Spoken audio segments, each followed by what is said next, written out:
நண்பர்கள் அனைவருக்கும் வணக்கம்.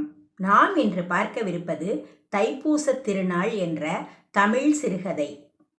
தைப்பூசத் திருநாளின் பின்னணியில் ஒரு நடுத்தர தமிழ் குடும்பத்தில் நடக்கும் உணர்ச்சிகரமான கதைதான் இது. பழனி நகரே விழாக்கோலம் பூண்டிருந்தது.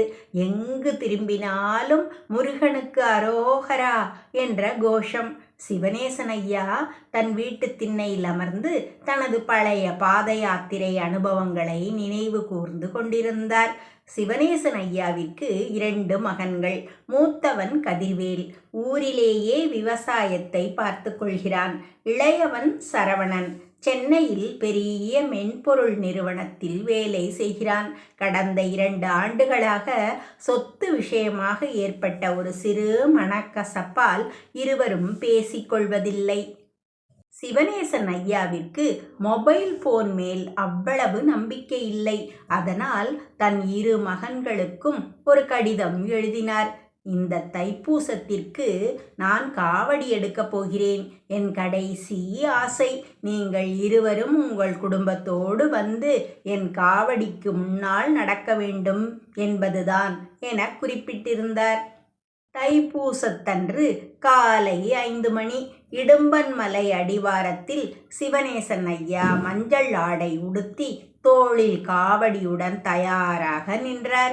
முதலில் கதிர்வேல் தன் மனைவியுடன் வந்தான். தம்பியை பார்க்காத ஏமாற்றம் அவன் முகத்தில் தெரிந்தது.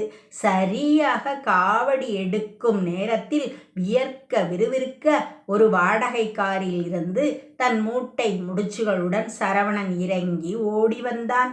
2 சகோதரர்களும் ஒருவரை ஒருவர் பார்த்து கொண்டனர். கண்கள் பேசிக்கொண்டாலும் பிடிவாதம் இன்னும் குறையவில்லை.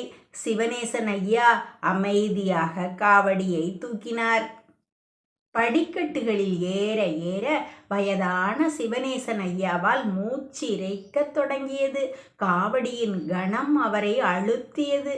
ஒரு கட்டத்தில் அவர் தடுமாற சட்டென்று இருபுறமும் கதிரும் சரவணனும் ஓடி வந்து அவர் கைகளை பிடித்து கொண்டனர்.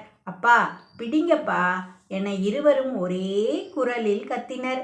அந்த ஒரு நொடியில் 2 வருட பகை பனி போல உருகியது. தம்பியின் தோளை அண்ணன் பற்றி கொள்ள இருவரும் சேர்ந்து தன் அப்பாவின் காவடியை தாங்கி பிடித்தபடி மலையேறினர். அபிஷேகம் முடிந்து முருகனை தரிசித்த போது சிவனேசன் ஐயாவின் கண்களில் ஆனந்த கண்ணீர். அவர் வேண்டிக் கொண்டது சொத்து சுகத்திற்காக அல்ல, தன் குடும்பத்தின் ஒற்றுமைக்காக. தைப்பூசம் என்பது வெறும் வேண்டுதல் மட்டுமல்ல, அது பிரிந்த இதயங்களை இணைக்கும் ஒரு ஆன்மீக பாலம். அறுபடை வீட்டின் நாயகன் முருகப்பெருமான் வேல் கொண்டு அசுரர்களை மட்டுமல்ல மனிதர்களின் அகங்காரத்தையும் அழிப்பார் என்பதற்கு இந்த குடும்பமே சாட்சி.